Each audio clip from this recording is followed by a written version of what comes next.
Vamos lá então.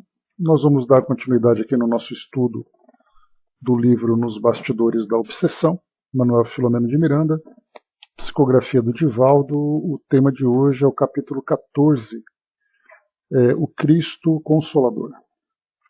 Nós acompanhamos no nosso encontro passado o capítulo intitulado Solução Inesperada, vindo exatamente essa solução inesperada fazendo uma referência ao derrame, né, que o Sr. Mateus teve quando, naquela discussão com a filha mais velha, Marta, ele então tinha ali, né, pego, né, um pedaço de madeira para agredi-la, né, diante daquela discussão que eles tiveram. E naquele momento, então, ele acabou sofrendo esse aneurisma, ficando então ali restrito, né?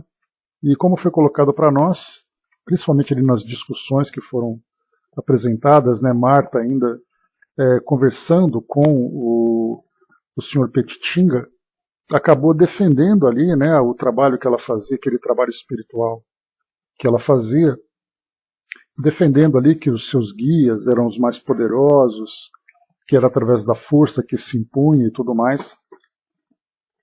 E aí então o Sr. Mateus, o Sr. Petitinga,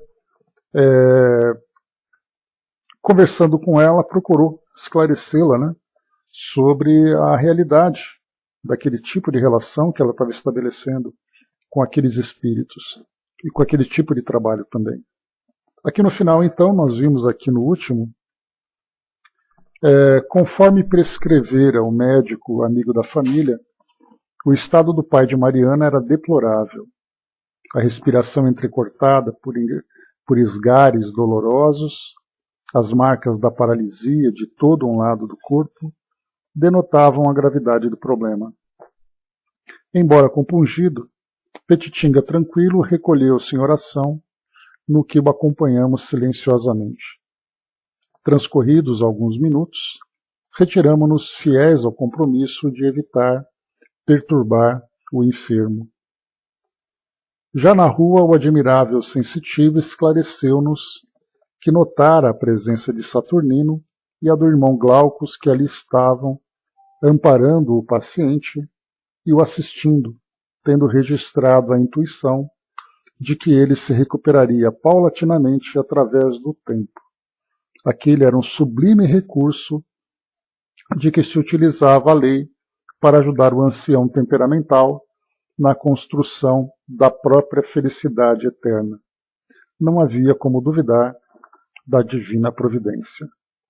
Então, aqui nesse trecho, nós conversamos no nosso encontro passado sobre esse recurso, né, que o plano espiritual utiliza para alcançar fins maiores, né? Então, muitas vezes um espírito preparado para poder vivenciar determinadas experiências que para ele serão engrandecedoras, ele aceita aquela restrição que é imposta, restrição que pode ser tanto de ordem física, de ordem social, de ordem material, enfim, de diversas áreas da sua vivência. E ali então ele encara e aceita aquela proposta. Por outro lado, nós temos ali esses recursos utilizados pelo plano espiritual para evitar que uma situação pior surja. E essa situação pior seria exatamente ali o agravamento de uma determinada falha moral, né, que alguém traga, né? Então pode ser colocado como sendo ali um plano B. Então, muitas vezes até mesmo o espírito escolhe, porque ele vai então na sua reencarnação, na sua programação reencarnatória, escolher determinada trajetória. E aí ele pode, como um recurso, né, nesse entendimento com os seus mentores espirituais, pedir que, caso ele se desvie, que seja aplicado então determinado tipo de restrição. Né? Então ele mesmo pode pedir isso, muitas vezes se sentindo inseguro para lidar com as suas dificuldades, com as suas tendências inferiores. Mas outras vezes é uma imposição do plano espiritual como um recurso não apenas para impedir que aquele indivíduo agrave mais a sua condição, mas também que aquele indivíduo não agrave uma situação de um grupo todo. Então, é um bem menor para evitar, um mal menor para evitar um mal maior. Né? Então, aqui nesse caso, a gente viu que esse tipo de lesão, por exemplo, que o senhor Mateus sofreu, não fazia parte da sua programação reencarnatória. Ele não precisaria vivenciar isso caso ele tivesse seguido por um caminho equilibrado, por um caminho sensato, mas diante daquela situação que poderia gerar uma complicação naquele grupo de espíritos que se encontravam encarnados para buscar, né, aquela a sua elevação, o seu crescimento, o seu desenvolvimento, foi necessário então a aplicação daquele recurso. Então foi nesse sentido que nós vimos aqui então nesse capítulo final. Bom dia, Masa. Bom dia, Betinha. Muito bem, vamos lá. Capítulo então número 14, o Cristo Consolador. Ante a impossibilidade de o Sr. Mateus continuar no hospital do pronto-socorro e a família não o poder manter no nosocômio particular, lembrando que o nosocômio é o sinônimo, né, de hospital, após transcorridos 20 dias do acidente que o prostrara, foi recambiado ao lar. Embora o quadro se apresentasse pouco animador, ele conseguia falar com muita dificuldade, denotando perfeita lucidez.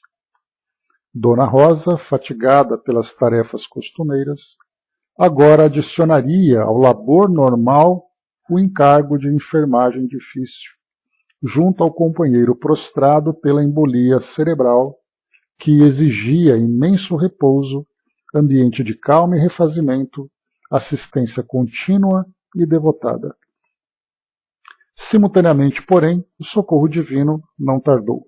Então, nesse trecho que nós vimos aqui, começava então uma nova fase da família, né?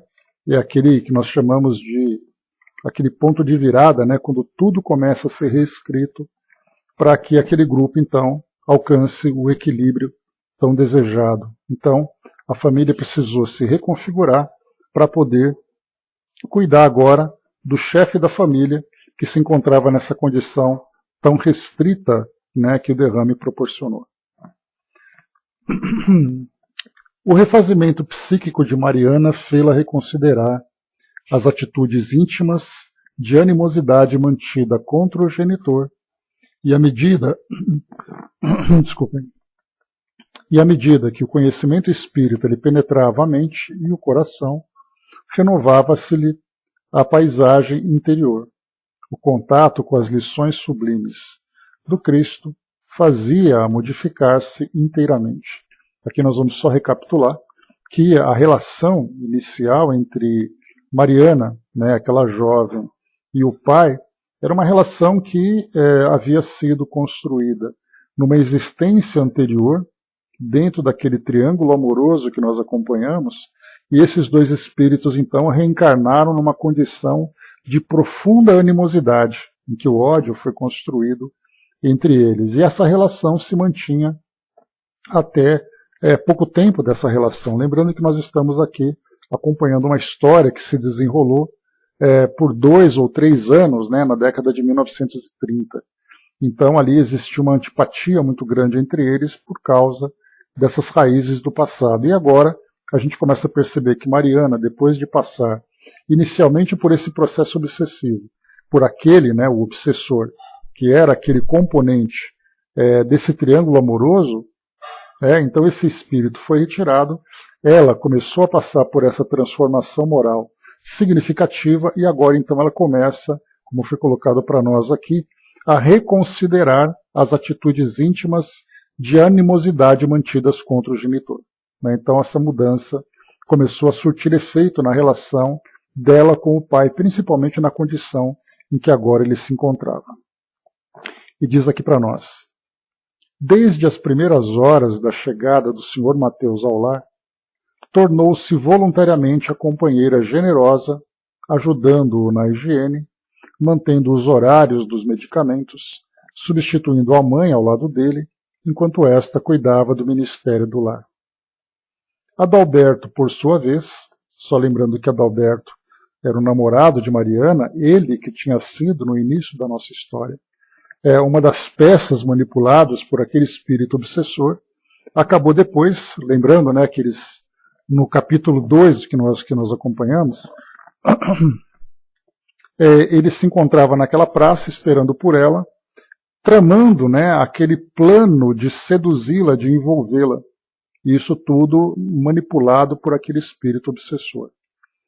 Os espíritos que acompanhavam essa família, que eram ali os assistentes, fez com que Mariana tivesse aquele mal súbito, fosse conduzida para casa por aquela amiga da família, para que ela pudesse repousar. Então esse recurso também, afetando a saúde dela naquele momento, foi um recurso também terapêutico, digamos assim, um recurso salvador, para evitar que ela então se envolvesse naquela trama que havia sido elaborada.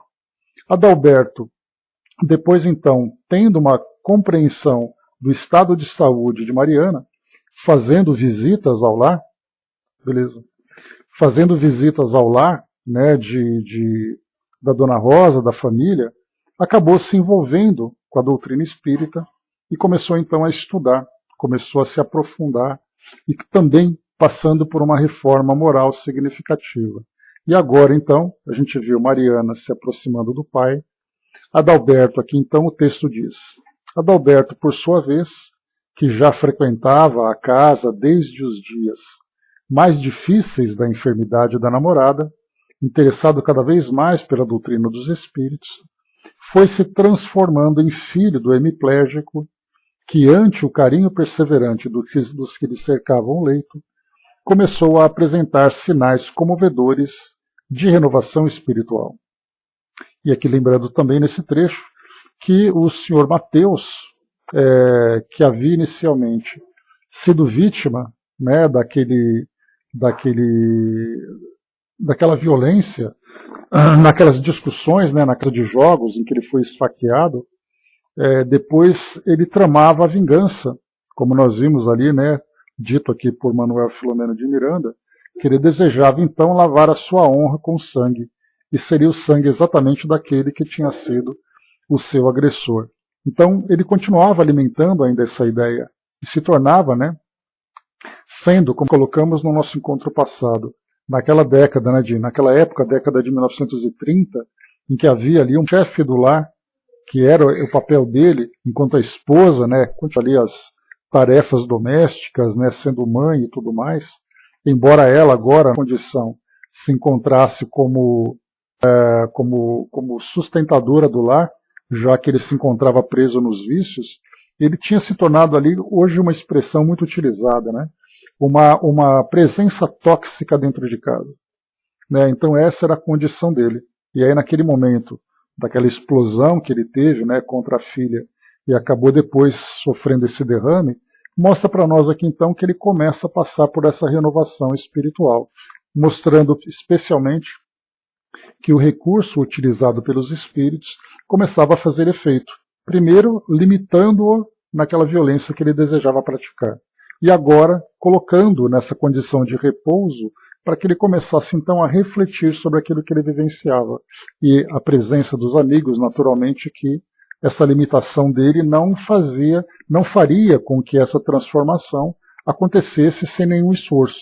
Então, por isso, aqueles amigos, né, o senhor Petitinga, o Filomeno de Miranda, o Moraes, que era o médium, né, estavam sempre frequentando a casa da família, levando, né, essa mensagem, né, do Evangelho para que promovesse essa transformação. E ele, então, rodeado pela família, sendo ali envolvido por essas mensagens, e claro, pelo próprio trabalho feito no plano espiritual, na proteção daquela família, na proteção daquela residência, e na sustentação agora desse paciente, ele começava então a mostrar essas melhoras. Então é um trabalho profundo, né? Então não se pode, como nós imaginamos hoje, quando nós encontramos, né, em lares, em famílias, em locais onde pessoas estão convivendo, como locais de trabalho, locais sociais, não se pode esperar uma transformação miraculosa, né? Imaginando assim, né, que você faz ali um pedido, você demonstra um desejo para que aquele ambiente se torne um ambiente pacífico, um ambiente harmonioso. Há a necessidade de um trabalho profundo de todas as partes para que comece a surtir o efeito. E é aqui que nós vemos, por exemplo, né, esse modelo de trabalho que foi realizado. E continua, Amália, que é a filha, né, fiel aos deveres do lar e dentro deste, eram as mãos que traziam as moedas para as aquisições imediatas, enquanto Marta, que passara a uma atitude de maior reflexão, depois da entrevista com Petitinga, se pôs a ajudar a genitora nas costuras, no lar e na arte do bordado, aumentando a receita doméstica de forma expressiva. A Amália, a gente lembra, já era filha, né, equilibrada, a filha voltada para esse trabalho nobre, continuava ali dando suporte ao lar, agora também financeiramente. E Marta, por sua vez, aquela filha que se encontrava vivendo aquele grande desequilíbrio espiritual pelo caminho que ela tinha escolhido, passava agora então a essas mudanças de atitude depois, especialmente daquela conversa que teve com o irmão Petitinga e do trabalho feito pelos espíritos também. Na próxima visita que fizemos à família Soares, informa aqui para nós o Filomeno de Miranda, o ambiente se encontrava significativamente modificado. Dona Rosa nos confessou a sua alegria, embora a soma de preocupações que a martirizavam ante a enfermidade do esposo e os problemas naturais disso decorrentes.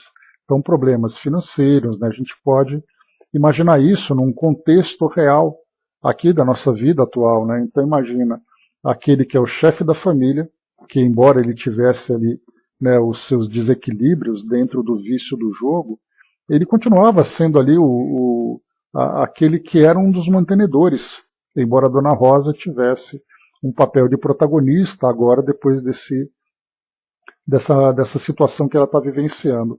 Então a família acaba vivendo realmente aquele grande baque, aquela transformação, né? E aí que então é o que ela comenta com ele, né? Então a gente vai vendo uma história que vai acontecendo, que aconteceu naquele passado, que é uma história muito contemporânea, que é uma história muito, muito presente, muito atual, que afeta qualquer família. E continua. Desde os primeiros momentos mais aflitivos, porém, as mãos da caridade, através de Petitinga, começaram a doar o socorro material em nome do círculo dos irmãos da fé, de forma a diminuir a crueza das provações naquela casa. Então, o Centro Espírita, né, a União Espírita Baiana, através desse trabalho assistencial, passava então a ajudar essa família também. Na oportunidade da nossa visita, o amoroso amigo dos sofredores interrogou Marta quanto à reaproximação com o genitor. Esta, muito constrangida, respondeu, né, lembrando daquela discussão grave que ela teve com o pai, e aí então o irmão Petitinga pergunta, né, se não seria possível uma reaproximação. E ela responde, sinto-me nervosa, agitada interiormente, falou encabulada. Receio um novo atrito no momento de fazer as pazes, caso o papai não me receba como de direito. Encontro-me conflitada em relação à prática infeliz a que me vinculei por largos anos.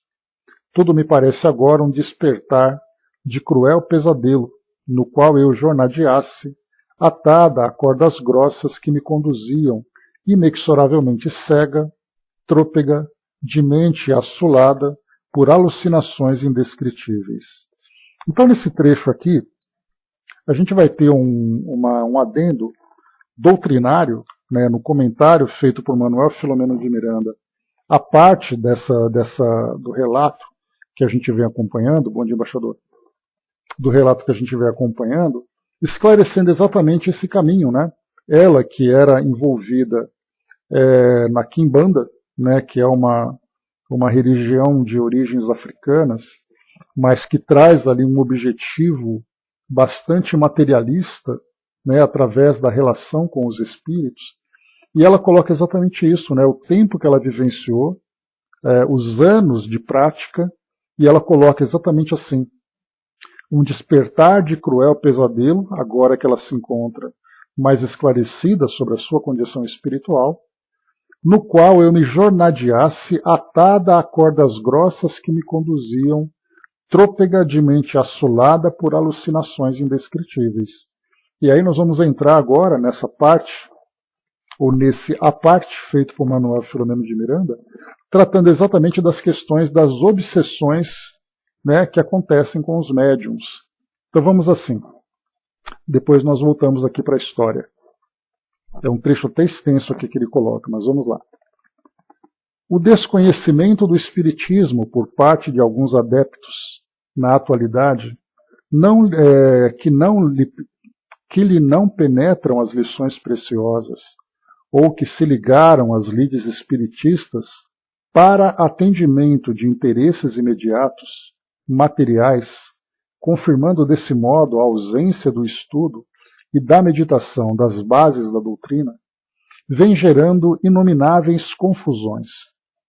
Expõe, por exemplo, alguns desses adeptos que, diante de entidades muito infelizes, perseguidores violentos, obsessores vigorosos, são necessárias providências fora dos arraiais da doutrina, em cujos sítios são submetidos tais espíritos a processos de terror,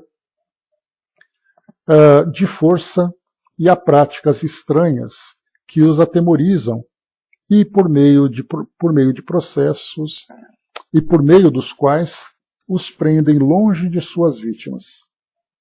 Arrematada a loucura, a severidade das leis de causa e efeito são elucidação imediata a essa informação descabida. Em toda obsessão há cobrador, porque há devedor. Libertar este e prejudicar aquele seria puni-lo outra vez, a ele que foi vítima anteriormente. Seria investir contra o estatuto da divina justiça. Punir o ignorante ao invés de instruí-lo, libertar um mediante o aprisionamento de outro, defender alguém prejudicando outrem. A soberana lei do amor é a força capaz de modificar a estrutura da vida e penetrar na furna odienda do eu atormentado para felicitá-lo.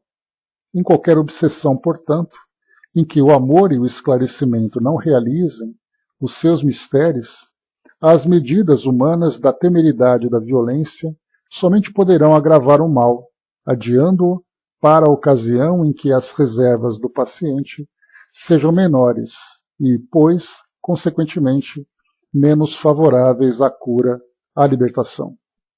Então, nesse trecho aqui, ele está comentando que no trabalho, por exemplo, né, naquela discussão que estava acontecendo entre Marta e o irmão Petitinga, quando ele comentava, né, que o trabalho de desobsessão que era feito, no caso, né, para os consulentes que ela atendia, e que era um trabalho feito através dos médiuns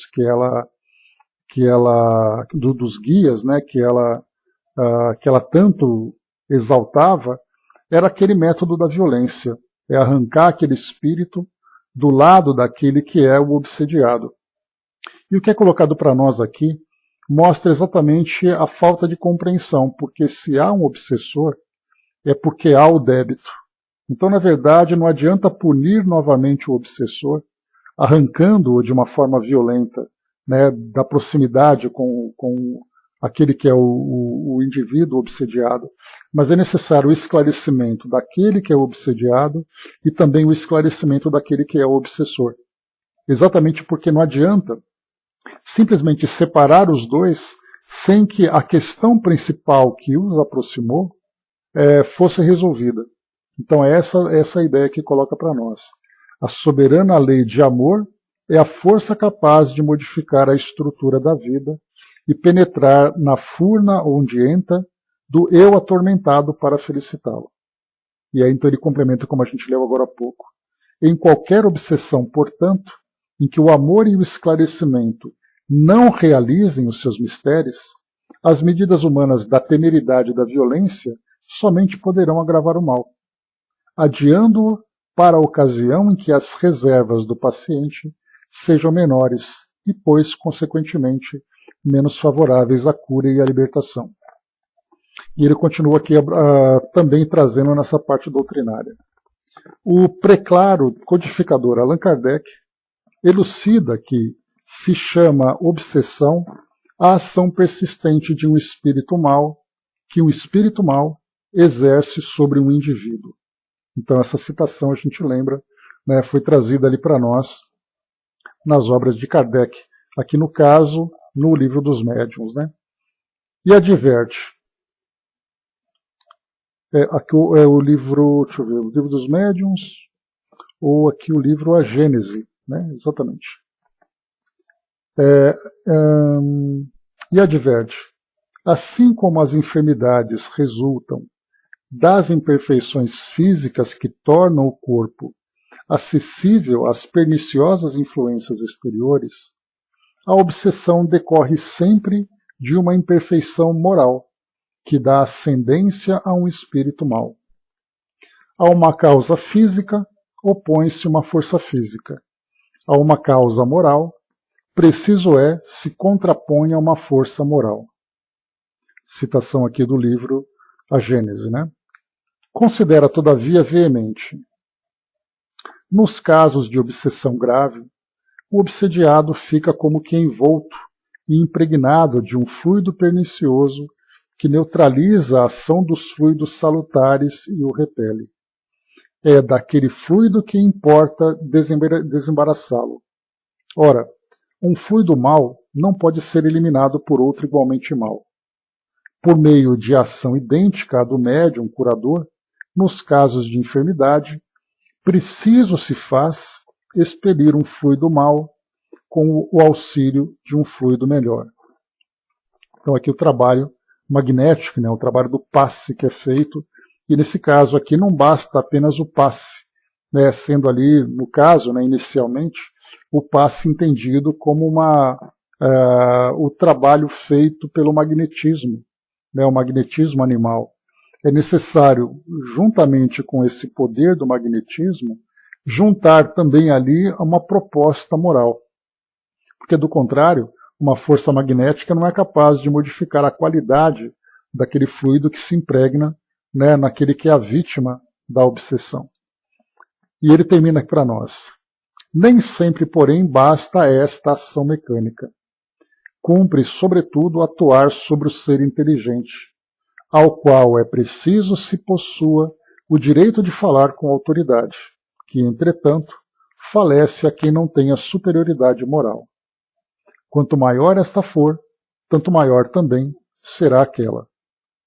Então aqui fala para nós sobre também a ação sobre o espírito, que é o obsessor, através ali do esclarecimento, através ali daquilo que é chamado hoje, né, de uma palavra que a gente geralmente utiliza, mas eu não sei se é a mais adequada, naquele processo de esclarecimento ou de doutrinação, né, através do processo de desobsessão. Mas, de qualquer forma, é através do diálogo, do esclarecimento, e a palavra mais adequada seria o processo de evangelização daquele espírito, onde ele vai, então, através do esclarecimento, modificar a sua conduta e desistir do processo de obsessão a que ele se dedica.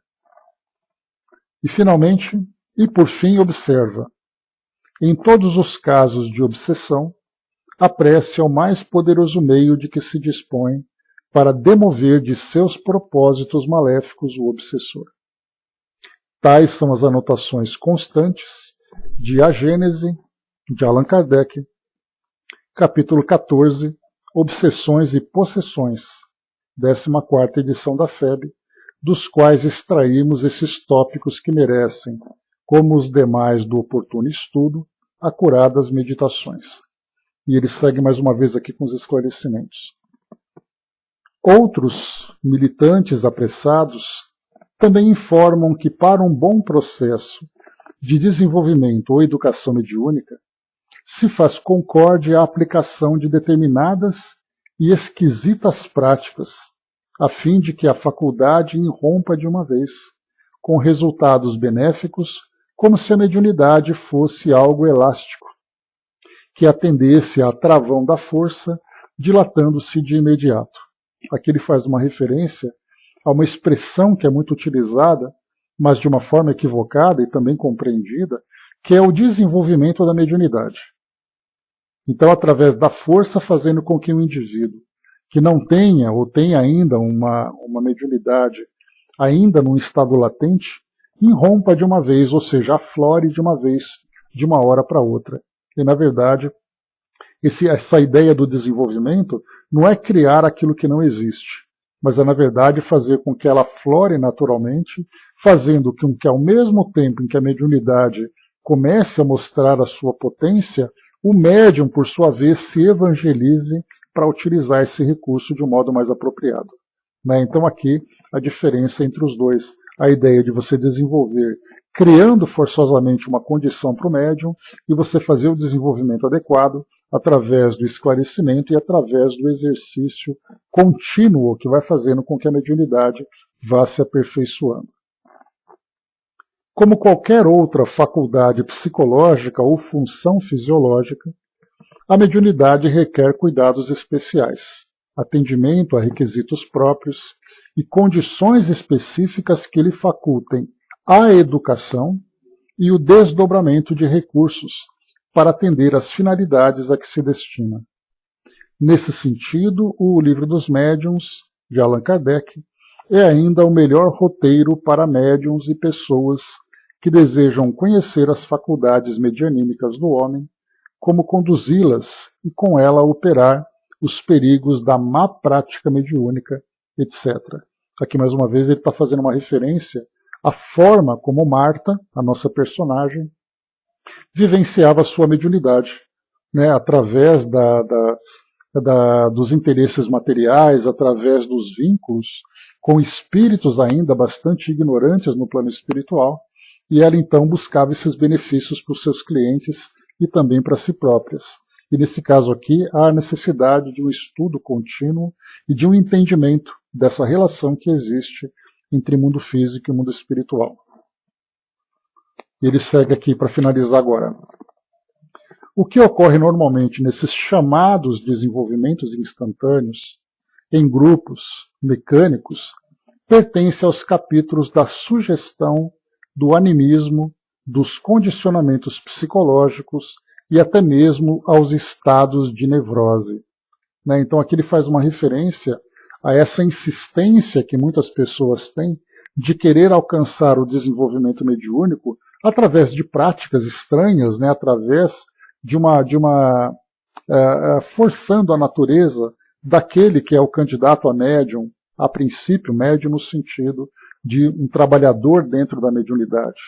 E muitas vezes aqui, por causa dessa insistência, acaba se criando algumas fantasias, algumas sugestões, muitas vezes ali uns condicionamentos psicológicos e até mesmo algumas perturbações psíquicas.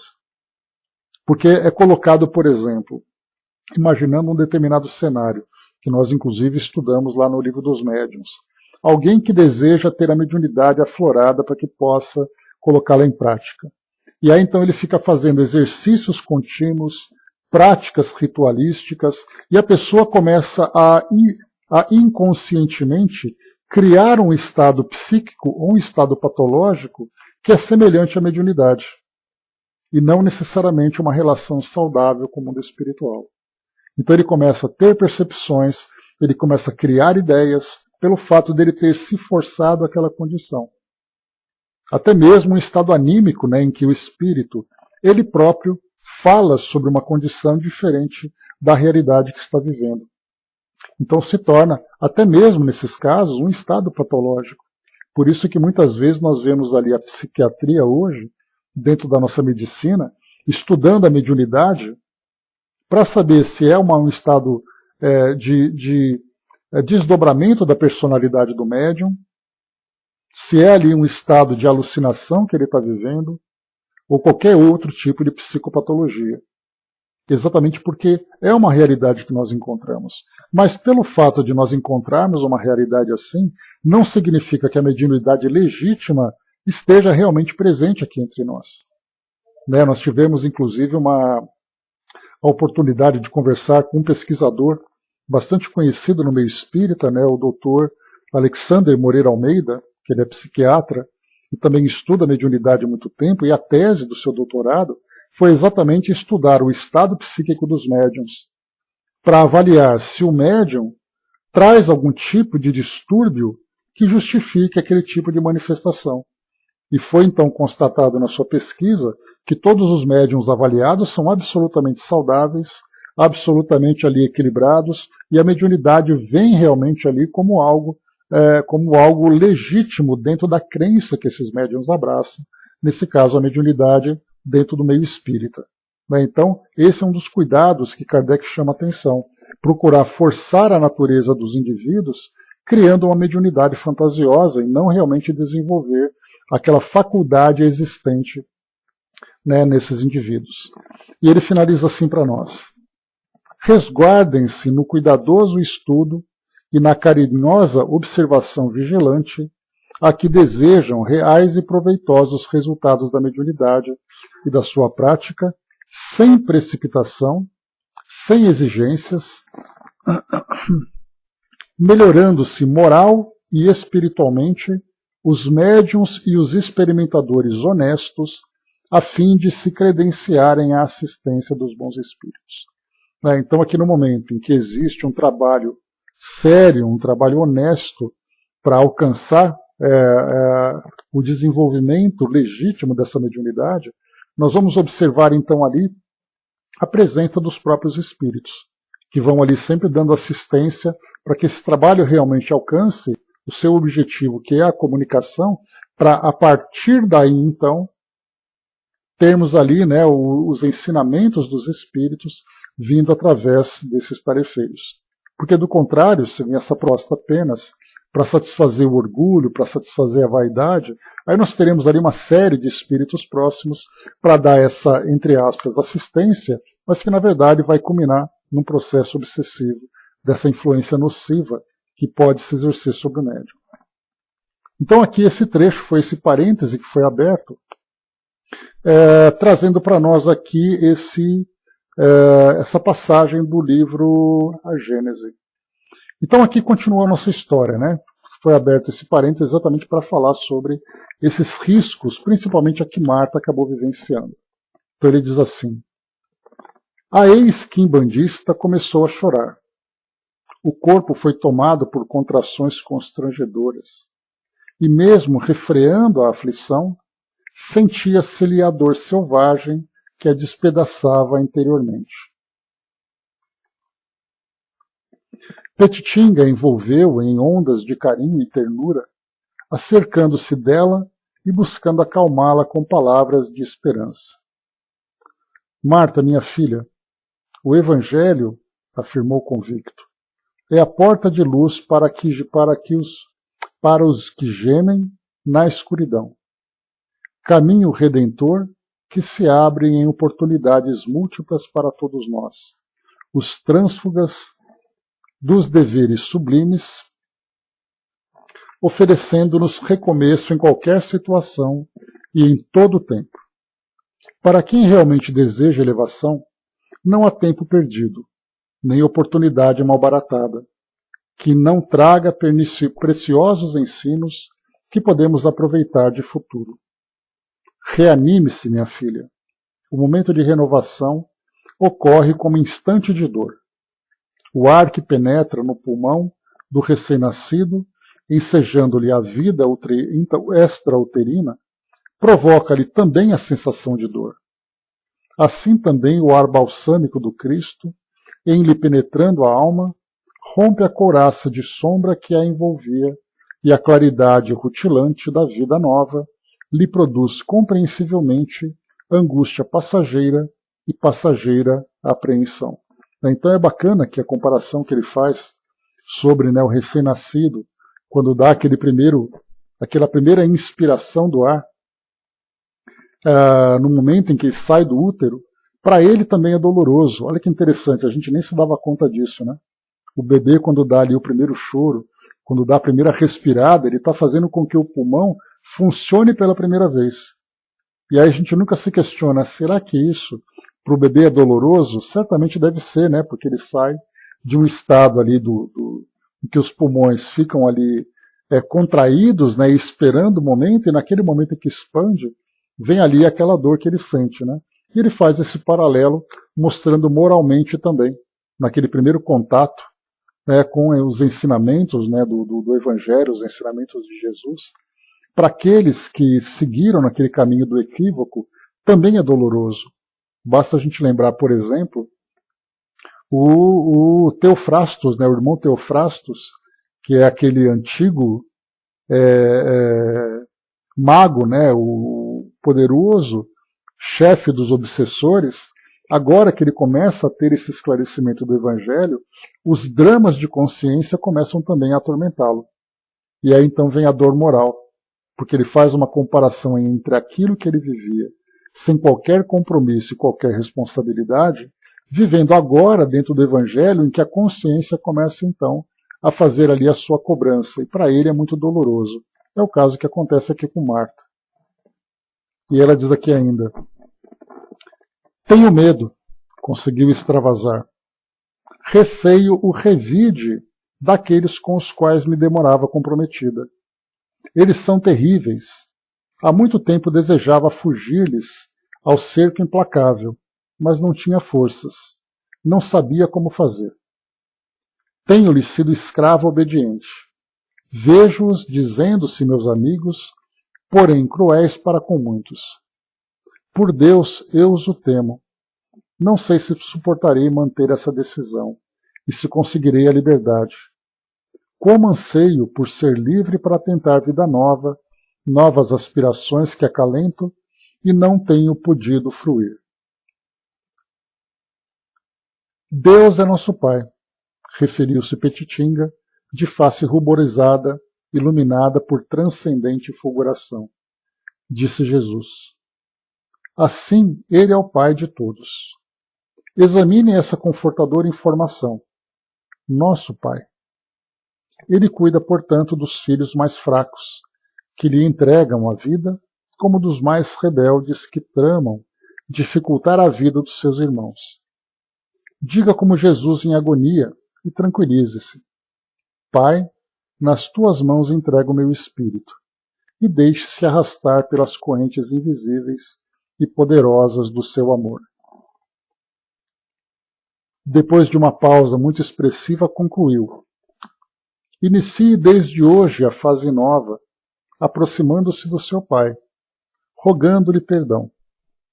Uma atitude honesta faz-se acompanhar de fluidos convincentes, que envolvem poderosos aqueles a quem nos dirigimos. Humilhe-se ante aquele que lhe concedeu, em nome do Pai de todos, a indumentária física, e faça-o sentir-se honrado na condição de chefe da prole. Ajude-o no transe abençoado que ele vive, e a força dos seus sentimentos falará mais alto do que as palavras mais brilhantes que lhe escapem dos lábios. Passe, logo depois, a frequentar nossa casa. Estude as obras do insigne mestre Kardec, bebendo nas fontes augustas da informação espírita a água lustral, lenificadora e nutriente do conhecimento que liberta, e de alma tocada pela suave brisa do Evangelho, distribua a esperança. Quem sabe, em breve as suas possibilidades medianímicas, colocadas a serviço do Cristo, depois de necessariamente disciplinadas, poderão amparar e socorrer esses mesmos irmãos que a jugularam na ignorância por tantos anos, transformando-os em amigos e companheiros de jornada. Não há força que tenha mais força do que a força do amor. Com a permissão de Dona Rosa, rumamos ato contínuo na direção da alcova onde se encontrava o enfermo. Então, antes daqui, nós vimos a orientação, o conselho que foi dado, para que ela então passasse a educar a sua mediunidade. Não apenas educar no sentido técnico, mas também no sentido moral, fazendo com que ela então se transformasse numa médium que passasse então a ser assistida pelos trabalhadores do plano espiritual. E que aí, quem sabe no futuro próximo, aqueles mesmos espíritos a quem ela se vinculava, sendo ali os seus algozes, né, porque ela se sentia como escrava, e ela era ameaçada, né, e ela temia esses espíritos, ela passaria então a assisti-los também. Então a gente viu aqui duas situações, uma de Marta, que faz essa mudança na relação com o mundo espiritual, e o irmão Teofrastos, que também faz a mudança na sua relação com o mundo espiritual e também com o mundo físico. Dois espíritos que abandonam as suas trajetórias equivocadas, passando agora por um novo caminho. E o medo que ela sentia de ser ali perseguida por esses espíritos foi a mesma preocupação que Teofrastos também teve. Então foram até o quarto do senhor Mateus. Mariana, sentada a uma cadeira ao lado do leito, assistia-o para qualquer necessidade. Carinhosa, saudou-nos iluminada por amplo e generoso sorriso. Entregando-lhe o livro da vida, Evangelho no caso, né? Petitinga solicitou-lhe que o abrisse e lesse o texto sobre o qual os seus olhos incidissem. Ou seja, né, abriu ao acaso.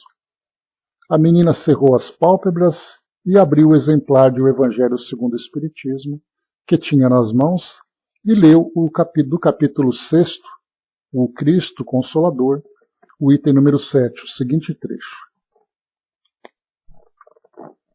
Sou o grande médico das almas e venho trazer-vos o remédio que vos há de curar. Os fracos, os sofredores e os enfermos são os meus filhos prediletos. Venho salvá-los. Vinde, pois, a mim, vós que sofreis e vos achais oprimidos, e sereis aliviados e consolados. Não busquei alhures a força e a consolação, pois que o mundo é impotente para dá-las. Deus dirige um supremo apelo aos vossos corações por meio do Espiritismo. Escutai-o. Extirpados sejam de vossas almas doloridas a impiedade, a mentira, o erro, a incredulidade. São monstros que sugam o vosso mais puro sangue e que vos abrem chagas quase sempre morais. Que no futuro, humildes e submissos ao Criador, pratiqueis a sua lei divina. Amai e orai. Sede dóceis aos Espíritos do Senhor. Invocai-o do fundo de vossos corações. Ele então vos enviará o seu Filho bem-amado para vos instruir e dizer estas boas palavras. Eis-me aqui, venho até vós porque me chamastes. Assina aqui então o Espírito de Verdade, em Bordeaux, 1861. Mariana concluiu a leitura emocionada. O alto, inspirando-nos e conduzindo-nos, respondia às inquietações de todos nós, com o Cristo Consolador. Conquanto a expressão alterada na face do Sr. Mateus, notamos-lhes lágrimas nos olhos. Marta, visivelmente sensibilizada, tomou a mão direita do genitor que não fora afetada pela embolia, ajoelhou-se ao lado do corpo semi-morto no leito e, osculhando-a, pediu-lhe perdão. A voz debilitada na garganta entumecida pelo pranto saía a custo.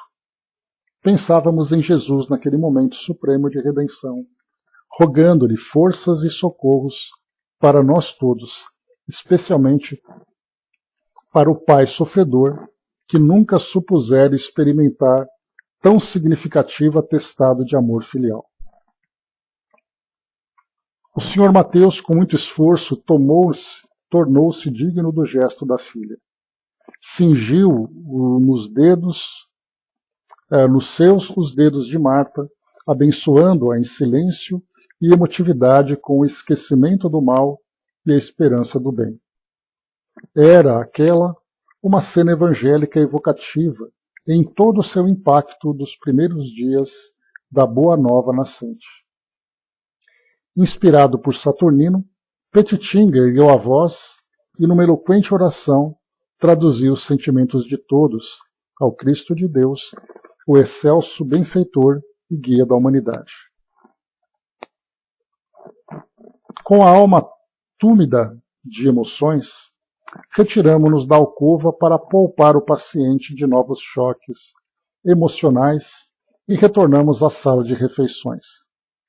Mariana, que tinha sede de luz, perguntou sem preâmbulos a Petitinga: ante essa prova do socorro dos nossos guias espirituais, eu não poderia, sempre que possível, estando ao lado do papai, ler-lhe o Evangelho segundo o Espiritismo, de modo a nos ir instruindo lentamente nas lições da fé? É claro que procurarei não cansá-lo. Uma boa leitura, além de edificar, também distrai, não é mesmo? Petitinga fitou admirado e concordou prontamente. Olha, soldado, de pleno acordo. É evidente que a messe de luz muito favorece a riqueza da arca que a recebe. Muito bom esse alvitre, essa lembrança. A palavra evangelizante, dirigida a ele, atenderá também aos sofredores espirituais, que porventura se lhe vinculem por esta ou aquela razão. Aí quando coloca esta ou aquela razão, a gente faz ali, né? Pode ser pelo vício, pode ser pelo passado, por motivos diversos, mas seja lá por qual motivo for, esses espíritos também seriam envolvidos nessas vibrações e receberiam também essa mesma instrução. Numa casa onde se acende a claridade do Evangelho, erguem-se defesas poderosas, impedindo a invasão das forças desagregadoras da erraticidade inferior. Quando um grupo ora, unidos nos liames da comunhão, pela prece, estabelecem-se resistências capazes de suportar as descargas da agressão da maldade originada num ou noutro plano da vida. A prece e a lição edificante transformam-se em potentes ondas de energia vivificadora que beneficia todos os que delas participam. E para deixar muito bem esclarecido o valor do nobre tentame, argumentou: ainda não conhecemos devidamente na Terra o poder do pensamento. A mente atua dentro e fora do cérebro, pelo qual se manifesta, atraindo ou repelindo forças compatíveis ou antagônicas. Todos sofremos os reflexos uns dos outros, na carne, como também daqueles que estagiam fora do invólucro material, com os nossos recursos possíveis de assimilação ou desassimilação. A gente, inclusive, estudou isso ontem, né? Falando sobre a influência dos espíritos. Nenhum homem consegue estacionar livre das ondas de intercâmbio dessa ou de outra ordem que nos envolve incessantemente. Absorvemos como eliminamos as imagens que nos são peculiares, caminhando com elas e atando-nos às suas amarras, ou delas nos libertando na direção da felicidade. Isso quer dizer que somos o que produzimos mentalmente, vivendo emanados aos nossos, como aos pensamentos que recebemos dos outros. O universo todo são permutas. A ideia que o homem plasma e cultiva, exterioriza e difunde, traduz o seu estado, a sua altura moral e espiritual.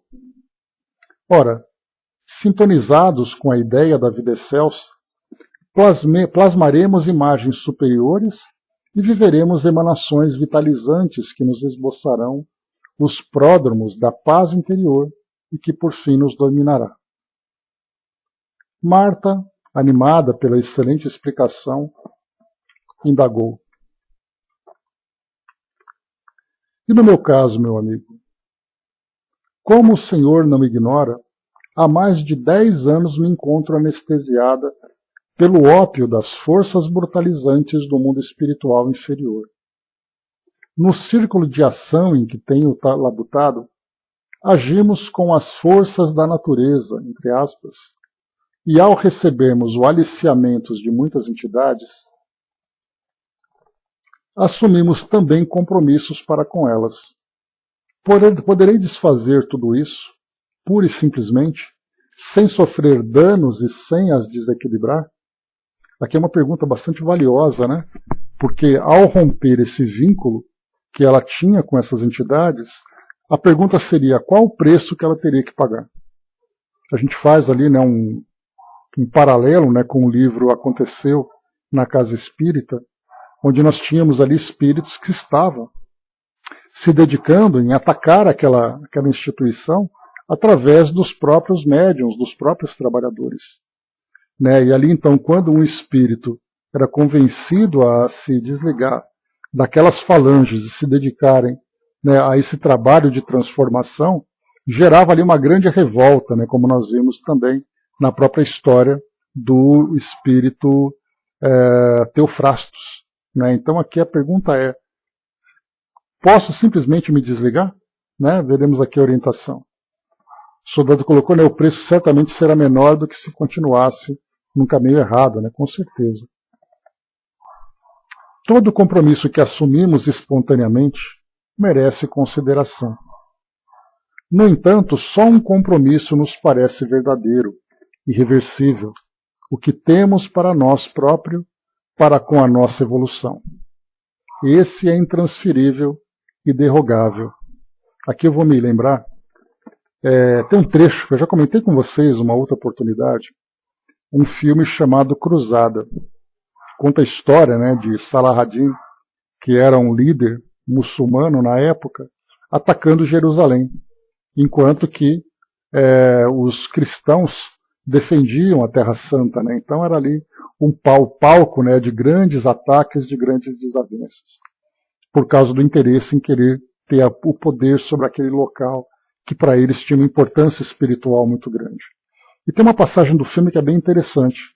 É um jovem, né, que acaba sendo reconhecido pelo pai, que era ali um cavaleiro cristão dos cruzados, e ele então recebe uma orientação, né, do rei, que era o responsável por aquela mobilização dos cristãos. Ele dizia assim, numa passagem bem bacana, depois eu pego para vocês, né, o diálogo correto, né? Mas ele falava assim, né, seja qual for a escolha que você faça, nunca se esqueça que depois você vai prestar conta para Deus. E você nunca vai poder dizer que você fez isso porque te obrigaram a fazer, porque te convenceram a fazer. Então essa passagem ficou muito marcante, né, na mente daquele jovem, porque depois ele teve que tomar decisões difíceis e ele dizia, eu estou tomando essa decisão porque a minha consciência diz para não fazer.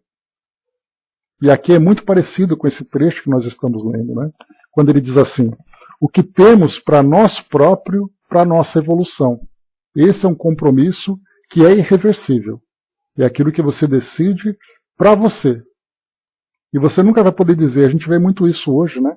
No nosso mundo, com relação a guerras, com relação à corrupção, com relação a isso, com relação àquilo, que o indivíduo se justifica dizendo, mas eu fiz porque ele mandou. E aqui coloca exatamente isso, né? No entanto, só um compromisso nos parece verdadeiro e irreversível. O que temos para nós próprios, para com a nossa evolução. Esse é intransferível e iderrogável. É a liberdade de consciência. E ele continua aqui. As entidades que se nos vinculam, ou com as quais nos emanamos, tornam-se comensais das nossas emanações psíquicas, nutrindo-se das nossas forças, como ocorre nas obsessões. Aliás, em todo o processo em que há uma vinculação constringente de um encarnado sobre um encarnado ou vice-versa, deparamo-nos com uma obsessão em curso ou, quando menos, com uma fascinação a caminho do desastre obsessivo. A expressão desfazer os vínculos deve ser substituída por modificar as vinculações, porque em verdade você não deseja abandoná-los, mas libertar-se do erro em que eles se demoram para jornadear na busca da harmonia que lhe faz falta. E após reflexão mais demorada, arrematou. As, entre aspas, forças da natureza, porque ela usou essa expressão, dizendo, né, que manipula forças da natureza e coisa e tal, né? Por isso que aqueles rituais são feitos junto à natureza, é uma falta de entendimento da nossa parte encarnados, né?